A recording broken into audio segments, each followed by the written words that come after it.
Bonjour à tous, je vous invite à vous abonner à cette chaîne, à aimer, à partager, à commenter ces vidéos, c'est très important. C'est une manière de nous soutenir. Merci à vous tous. Alors on a tous suivi ce feuilleton surmédiatisé des États-Unis qui explosait un ballon présenté comme étant d'origine chinoise, volant à 18 000 mètres au-dessus de l'Atlantique. L'administration américaine a donc révélé jeudi 9 février que ce ballon rond faisait partie d'un large programme d'espionnage conduit depuis plusieurs années sur l'ensemble du globe par l'armée chinoise. Ça, c'était le 9 février. Puis le 10 février, on voit un deuxième ballon, alors lui un peu plus petit, volant à plus basse altitude, d'ailleurs à 12 000 mètres, au-dessus de l'Alaska. Cette fois-ci encore explosé par un avion F-22 sur demande du président américain Joe Biden. Tout ça est très illustré, très médiatisé. Alors bon, précisons tout de suite que ce deuxième ballon n'a pas été authentifié officiellement par les Américains comme étant d'origine chinoise, mais quoi qu'il en soit, les États-Unis soutiennent que contrairement à ce que les autorités chinoises avancent depuis le début de la crise, le premier ballon n'était donc pas un simple dirigeable météorologique civil qui aurait dévié de sa trajectoire, ça c'est la version chinoise, mais bien un engin doté d'équipements très pointus pour recueillir du renseignement sur des cibles au sol, en particulier des sites militaires. Alors, selon les États-Unis, il y en aurait eu une vingtaine de missions chinoises de la sorte aérienne, et notamment sur l'espace aérien américain depuis 2018. Voilà encore une affaire, donc cette affaire des ballons, qui peut tendre un peu plus encore les relations Amérique-Chine, États-Unis-Chine. Déjà, on le sait, exacerbées sur plusieurs scènes. Je vais rappeler quelques scènes ici, mais évidemment, on n'aura pas le temps de tout préciser. Sur la scène pacifique, avec les revendications taïwanaises soutenues par les Américains. Sur la scène russe, on voit ces nouvelles alliances économiques importantes entre la Chine et la Russie, au détriment des Américains. On parlera notamment des alternatives au système SWIFT, ou encore sur la scène européenne. Rappelons d'ailleurs que la Chine n'a toujours pas condamné l'invasion de l'Ukraine par la Russie, et que dernièrement, les Chinois ont demandé des comptes aux Américains au sujet des révélations dont on parlait hier du journaliste Seymour Hersh sur le sabotage des gazoducs Nord Stream, ou encore demandaient des informations et des compléments d'informations sur les fameux laboratoires bactériologiques tenus par les Américains en Ukraine. Voilà, toutes sortes de scènes et de chants de tension entre les Américains et les Chinois. Et c'est pourquoi nous faisons aujourd'hui un point sur ces tensions et sur finalement la scène globale. Est-ce que la Chine se tournant vers la Russie aujourd'hui va nous emmener vers une nouvelle forme d'équilibre des plaques, on va dire? Eh bien, c'est la question qui se pose aujourd'hui. Pour en parler, nous sommes avec Guillaume Travers. Bonjour Guillaume Travers. Bonjour. Et merci beaucoup d'être avec nous. Vous êtes universitaire, collaborateur de la revue Éléments, fondateur du laboratoire d'idées Champs communs. Et vous venez de publier un article concernant justement cette relation Russie-Chine, mais États-Unis-Chine, l'heure de la bimondialisation, dans donc le dernier numéro d'Éléments, qui a d'ailleurs son dossier, sa une, sur les relations États-Unis-Chine. C'est le numéro 200 de la revue Éléments. Vous voulez nous dire un mot, Guillaume Travers, sur ce dossier ? C'est un dossier réellement sur la nouvelle fracture du monde, avec effectivement cet article sur la bimondialisation. Donc là, vraiment l'idée qu'il n'y a plus une mondialisation unique, mais deux grands blocs qui sont en train de se mettre en place en termes notamment d'infrastructures, d'informatique, d'internet, de paiement entre les États-Unis et la Chine, avec l'Europe malheureusement complètement absente, oui, ou un FED aux États-Unis. On a également une interview dans le dossier d'Alain Juillet, l'ancien patron de la DGSE, qui revient également sur ces questions d'intelligence économique dans le cadre du conflit entre la Chine et les États-Unis. Donc beaucoup d'éléments sur cet affrontement larvé qui pourrait devenir un peu moins larvé dans les années qui viennent. Oui, mais justement, c'est aussi évidemment une question qui se pose, et je précise qu'Emmanuel Linco, spécialiste de l'histoire politique et artistique de la Chine, nous rejoindra après 8 heures. Alors, on va revenir justement sur votre dossier, sur votre article, Guillaume Travers, cette bimondialisation. Vous, donc, selon vous, on arrive à un monde qui se fragmenterait en deux formes de puissance, mais vous mettez la Chine d'un côté, les États-Unis de l'autre. Vous ne voyez pas plutôt une multipolarisation, comme on l'a beaucoup décrit ces derniers temps ? Alors, l'objet spécifique de l'article ou du dossier, c'est d'étudier notamment tout ce qui touche aux infrastructures stratégiques, qui peuvent être de très différents types. Ça peut être Internet, ça peut être les systèmes de paiement, ça peut être les câbles sous-marins, ça peut être les infrastructures satellites, etc. Et en la matière, il est assez illusoire de penser que chaque pays peut être absolument souverain en termes de paiement. Par exemple, le propre d'un système de paiement, c'est que ça permet de faire des paiements entre pays, et donc ça présuppose une compatibilité entre pays pour pouvoir faire des paiements. Même chose pour Internet, même chose pour d'autres types de systèmes d'échange d'informations.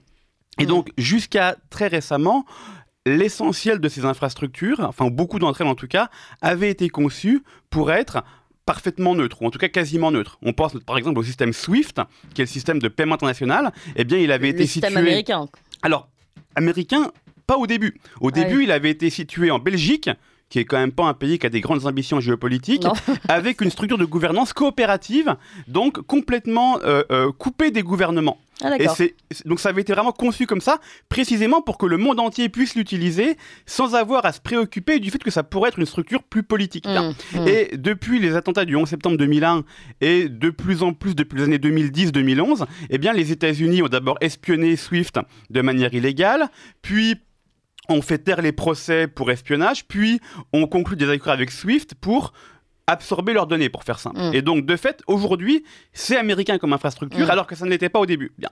Et donc, face à ça, évidemment, beaucoup de pays, dont la Chine, évidemment, réfléchissent à d'autres infrastructures, mais qui sont très coûteuses à développer et qui ne peuvent se développer et émerger que si suffisamment de monde y participe, évidemment. Et donc, c'est tout l'enjeu aujourd'hui. Et la Chine est aujourd'hui la seule crédible sur les paiements, sur les câbles sous-marins, où elle en déploie beaucoup, là où la majorité... L'Europe, par exemple, quasiment tous les câbles sous-marins donc, qui amènent Internet, si l'on veut, 80%. Oui, c'est ce que j'allais vous demander, tout ça pour faire fonctionner, Internet, c'est des câbles sous-marins. Oui. Aujourd'hui, l'Europe n'en possède quasiment pas. Quasiment tous les câbles sous-marins qui arrivent en Europe sont possédés par Google, par les États-Unis, etc. D'accord. Ouais, on continue d'en parler, c'est absolument passionnant en effet ces systèmes qui sont en dessous finalement, qu'on ne voit pas sous-marins justement entre eux et cette compétition entre la Chine et les États-Unis. On continue d'en parler, mais il est 8h, on fait un rapide point sur les informations avec Emmanuel Noël. Ligne droite. Chevalier de la table ronde. Oui, non. La table ronde. Nous avons cité de nombreux points de friction, on va dire de tension entre la Chine et les États-Unis depuis le début sur différentes scènes géopolitiques et dernièrement on a vu cette affaire des ballons volants qui peut-être rajoute encore un petit peu d'eau au moulin de la tension. Nous sommes pour en parler avec Emmanuel Linco, professeur à l'Institut catholique de Paris, sinologue, auteur de Chine et terre d'islam, un millénaire de géopolitique aux éditions PUF, et toujours avec Guillaume Travers, universitaire, collaborateur de la revue Éléments, fondateur du laboratoire d'idées Champs communs et d'ailleurs auteur d'un article aussi dans la revue Éléments concernant cette nouvelle crispation dans le monde, cette bimondialisation, comme vous le dites, Guillaume Travers, en fait une forme de guerre des infrastructures qui se joue entre les deux plus grands, on va dire, les deux plus grandes puissances, en tout cas en termes d'infrastructures. Alors, effectivement, je crois que cette guerre des infrastructures est un élément d'un conflit plus vaste. Il y a eu un livre très cité, paru il y a quelques années, d'un historien américain, Graham Allison, Le piège de Thucydide, oui. où il reprend évidemment l'histoire de Sparte et d'Athènes avec Sparte qui attaque Athènes, la puissance montante, et qui dit le grand affrontement à venir, c'est toujours la puissance un peu déclinante qui attaque la puissance montante pour essayer de la contenir, et donc avec évidemment dans le contexte chinois aujourd'hui. Et je crois que ce piège de Thucydide, on est dedans, en tout cas on s'en rapproche un peu plus tous les jours. Et la Chine en prend conscience. Il faut bien voir que la Chine a depuis très longtemps, ou en tout cas depuis au moins un siècle et demi, l'impression d'avoir été relativement humiliée par l'Occident depuis les guerres de l'opium, depuis le milieu du 19e siècle, et a l'impression de reprendre une consistance civilisationnelle qui lui avait été déniée, qui avait été perdue depuis un siècle et demi. Et donc aujourd'hui, entend affirmer un modèle différent du modèle occidental américain.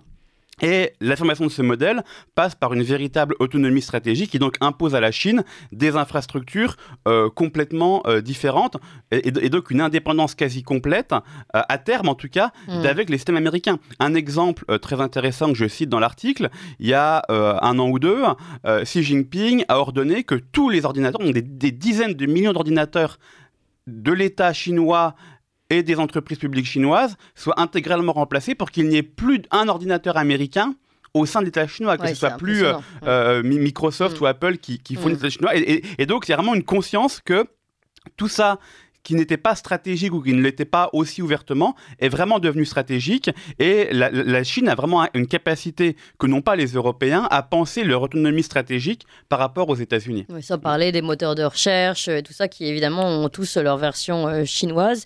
Et alors, dans cette guerre des monopoles, on va dire, d'infrastructures, la Chine doit jouer avec d'autres alliés. C'est aussi tout l'enjeu aujourd'hui. C'est pour ça qu'elle se tourne notamment vers la Russie. Alors, la Chine, effectivement, déploie depuis, on vous fêtera, je crois, les 10 ans l'an prochain, enfin, cette année, ce qu'ils appellent les nouvelles routes de la soie.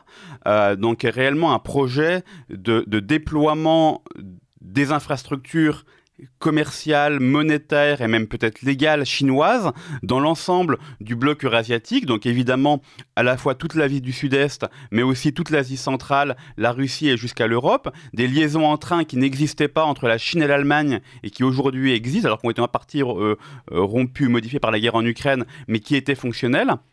Et également, tout un tas de routes de la soie maritime par le contournement de l'océan Indien, etc. Et donc, il y a une vraie volonté aujourd'hui chinoise d'affirmer, de trouver des partenaires dans le monde et qui répond d'ailleurs à une volonté américaine, également un peu d'encerclement de la Chine. Oui. Il y a tout ce thème de l'Indo-Pacifique qui est très promu par les États-Unis aujourd'hui pour trouver des alliances contre la Chine dans le monde Indo-Pacifique, comme disent les Américains. Et donc, il y a vraiment cette volonté chinoise aujourd'hui, tout à fait. Ouais. Et on voit d'ailleurs que la scène de la guerre en Ukraine, finalement, n'a fait que renforcer ou accélérer ce processus on va dire, d'alliance et de jeu d'alliance entre la Chine et notamment son nouveau grand partenaire russe. Alors, je vais me tourner vers Emmanuel Linco qui nous a rejoint. Bonjour Emmanuel Linco. Bonjour. Et merci beaucoup d'être avec nous. On commençait cette table ronde sur les différentes raisons, les différentes tensions, les différents lieux de crispation, on va dire, entre la Chine et les États-Unis, avec cette dernière affaire du ballon volant que vous avez certainement suivi. À quel point, à votre avis, ce ballon volant est un enjeu de crispation ? Je pense en fait que les Chinois ont montré par là même la vulnérabilité américaine. Ce n'est pas la première fois parce qu'on a appris donc au moins 4 ballons avaient traversé l'espace aérien américain depuis les années Trump jusqu'à aujourd'hui. Et en fait, c'est loin d'être un ballon anodin, comme le disent les autorités chinoises. Il s'agit en fait d'un ballon espion et qui visait très certainement à cartographier des bases de missiles intercontinentaux américains du côté du Montana. Donc, c'est évidemment très, très important.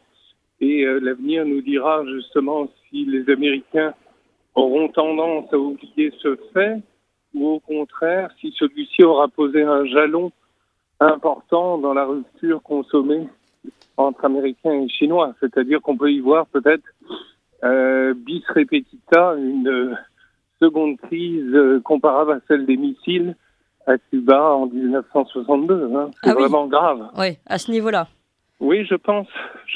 C'est-à-dire que, Joe Biden, alors pour des raisons électoralistes, s'est ingénié à le faire savoir auprès de l'opinion. Oui. Mais je pense qu'il y a réellement perception tous azimuts de la menace chinoise et que celle-ci ne fait plus l'ombre d'un doute et qu'il s'agissait sans doute déjà pour les Chinois de préparer une mission stratégique d'envergure.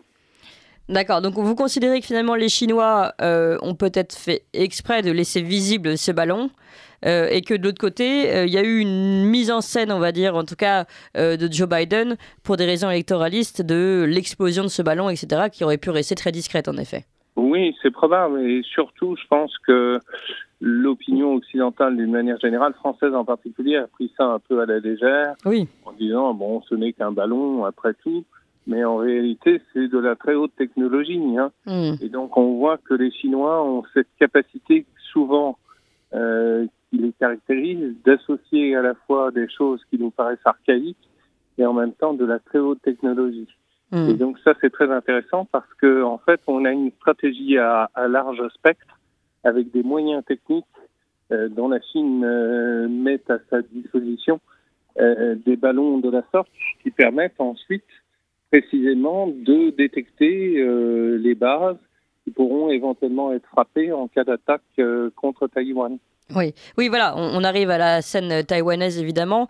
Et vous avez dit quelque chose de très important, c'est-à-dire que c'était peut-être aussi, si j'ai bien compris vos propos, un message finalement passé par la Chine aux États-Unis, ce ballon, pour dire attention, nous savons où sont vos bases, etc. C'était un avertissement finalement en réponse, ou en tout cas en perspective des tensions qui se jouent sur la scène taïwanaise. Oui, certainement. Et Taïwan demeure le point de cristallisation des tensions sino-américaines. Oui. Ça, c'est évident. Mais c'est une façon aussi pour les Chinois, de plus en plus, de faire bloc, de créer une sorte de bloc eurasien, dont la Chine est évidemment le centre. Mais il ne vous a pas échappé qu'au moment même où nous parlons, le président iranien Raïssi s'est rendu à Pékin. Et donc, il s'agit par là même pour les Chinois de constituer une sorte de glacis eurasien, précisément. Et donc, la Chine met aussi à sa disposition des moyens en vue de sanctuariser ses intérêts, y compris des intérêts situés à l'étranger, c'est-à-dire donc frappe à terme de bases de missiles intercontinentales américaines.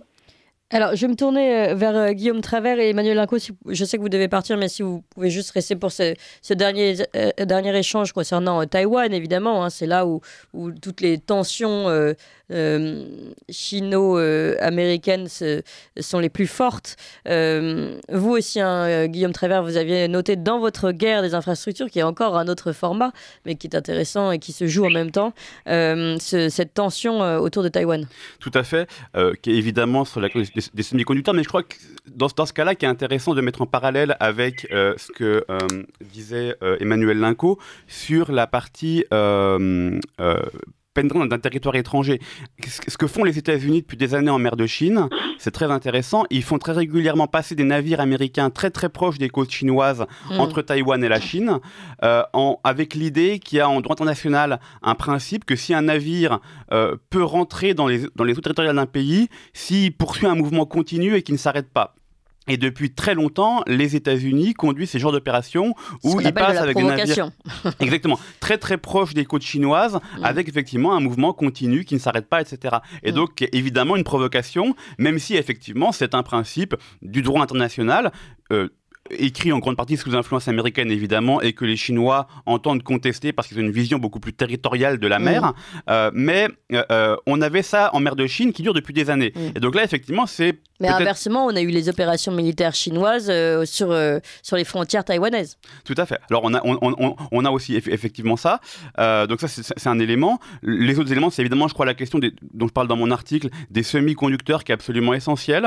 Il y a aujourd'hui la grande entreprise de semi-conducteurs taïwanaise, TSMC, qui est la seule en fait dans le monde à pouvoir produire les semi-conducteurs les plus avancés. Si aujourd'hui vous voulez les technologies... Taïwan, c'est le plus grand producteur de semi-conducteurs. Alors c'est le plus grand, et surtout c'est l'usine qui a... la seule usine du monde qui a la compétence technique de produire des semi-conducteurs qui sont, alors c'est anecdotique, 10 fois plus petits que le coronavirus. 10 fois plus petit qu'un virus, les semi-conducteurs. Et donc, si vous voulez, des technologies de pointe en matière militaire, d'information, etc. Et les produits pour la Chine et pour les États-Unis. Donc évidemment, il y en a d'autres ailleurs dans le monde, mais ce type très spécifique de semi-conducteurs extrêmement miniaturisés, eh bien, ils sont les seuls à les produire. Et donc, il y a évidemment des enjeux stratégiques absolument majeurs là derrière. On voit d'ailleurs qu'à la fois la Chine comme les États-Unis développent massivement les semi-conducteurs chez eux pour essayer de se passer de cette dépendance-là, mais c'est aussi évidemment un des nœuds du conflit. Ouais.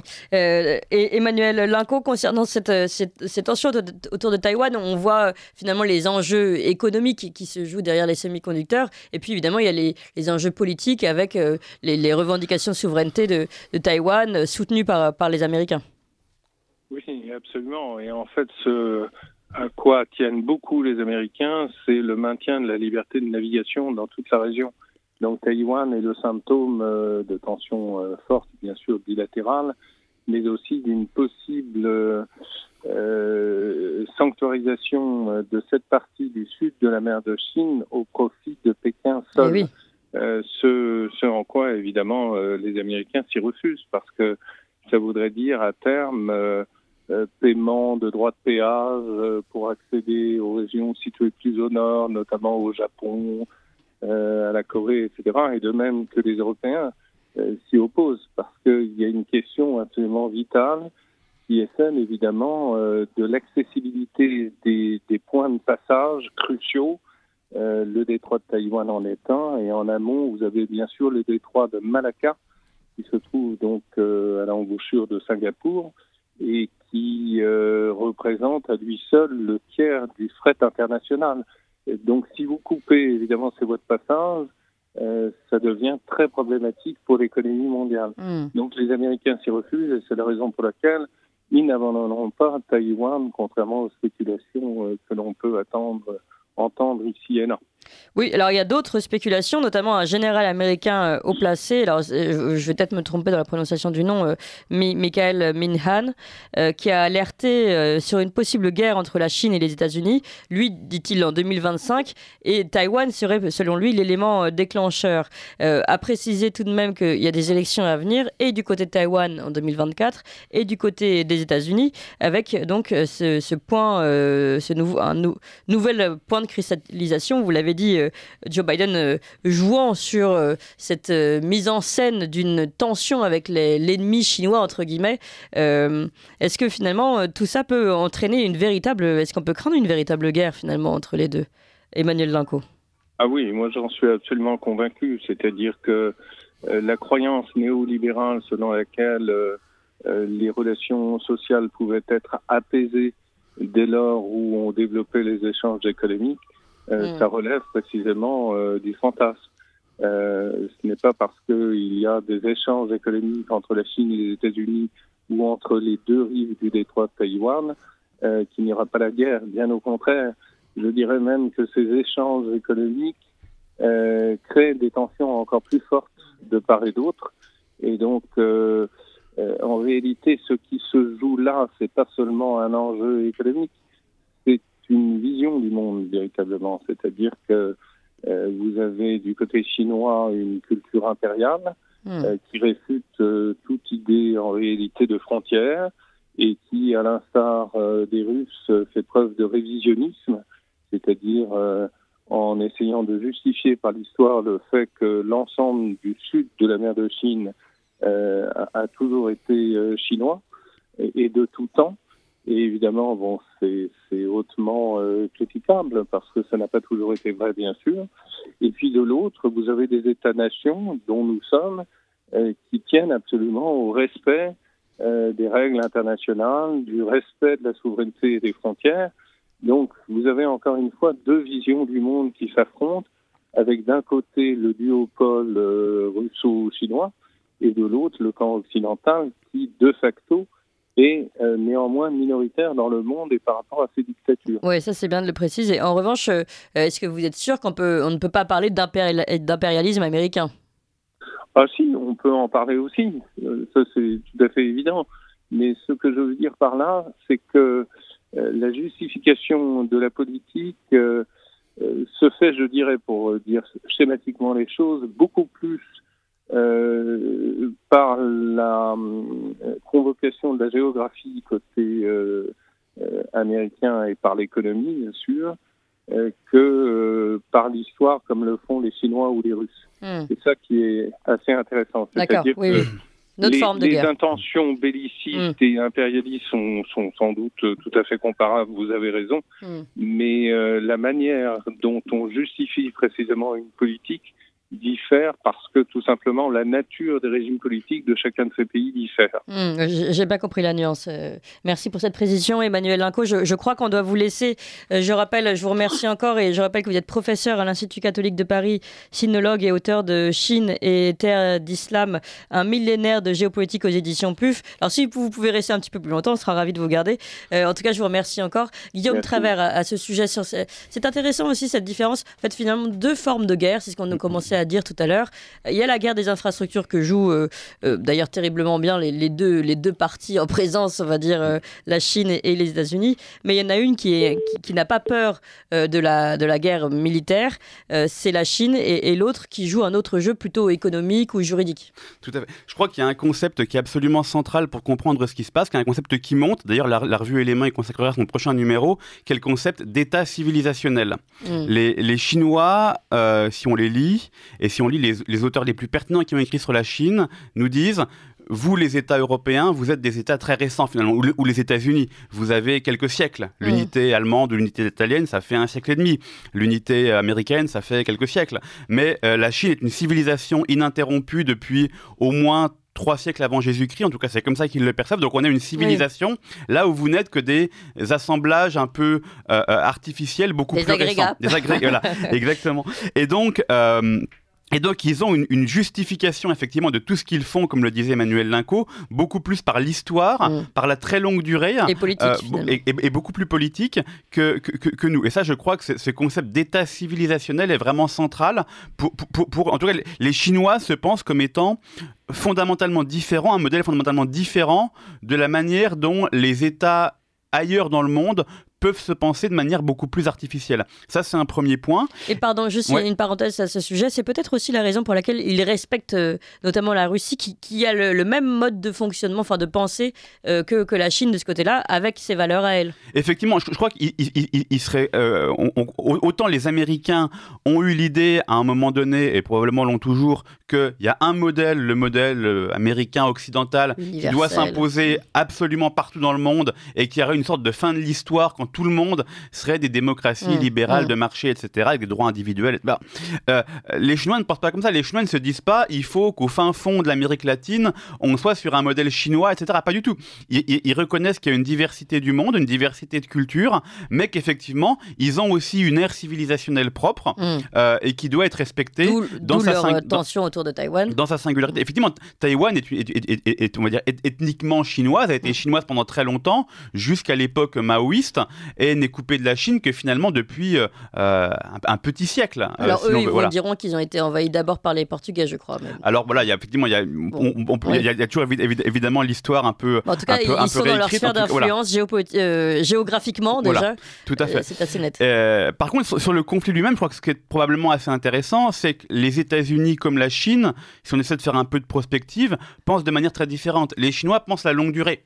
Les Chinois se disent Taïwan reviendra à la Chine, mais ils ne se disent pas il faut que dans 6 mois, ça soit à la Chine. Si c'est dans 10 ans ou dans un siècle, ils peuvent attendre 10 ans ou un siècle. Ils ont cette capacité à se dire ce qui compte, c'est le temps long, c'est la très longue durée, c'est les équilibres sur la très longue durée. C'est vraiment le cœur aussi de la pensée confucéenne, alors que les Américains voient beaucoup plus des coûts géopolitiques à très court terme, sans forcément voir les conséquences à un siècle. Et encore pas, nous... Et c'est peut-être lié aux mandatures présidentielles aussi, ce genre Alors il y a probablement ce genre de choses qui jouent beaucoup, il y a probablement tout le fond philosophique et culturel qui joue. On ne voit pas souvent, que ce soit Joe Biden ou Emmanuel Macron, dire dans un siècle, on sera comme ça, ou faire référence à des penseurs de l'Antiquité. Les discours de Xi Jinping font constamment référence à Confucius, à Mencius, aux grands penseurs du confucianisme, etc.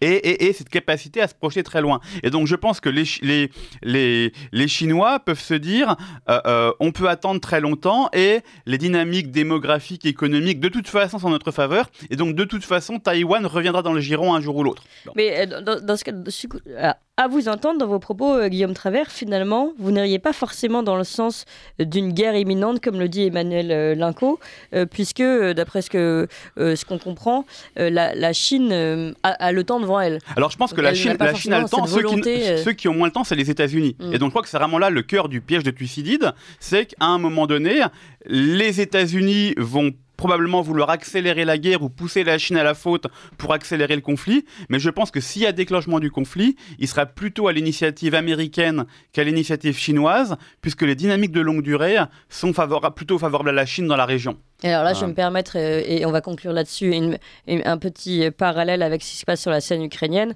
Est-ce que finalement...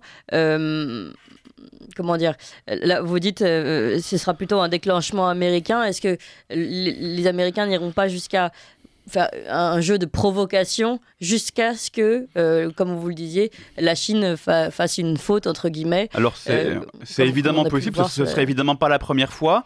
Il faudrait évidemment se méfier à ce moment-là de toutes les manipulations guerrières, médiatiques, etc. Mais c'est évidemment très possible et je crois que c'est le scénario le plus probable, en tout cas à court terme.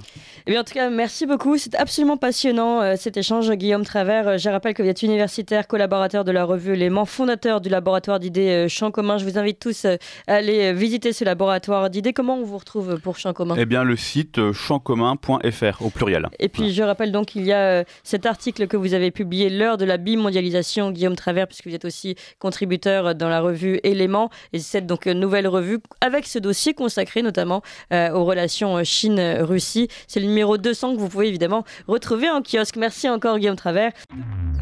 Vous appréciez cette émission ? Alors aidez Radio Courtoisie à en produire d'autres en indépendance totale. Rendez-vous sur soutenir.radiocourtoisie.fr. Merci d'avance.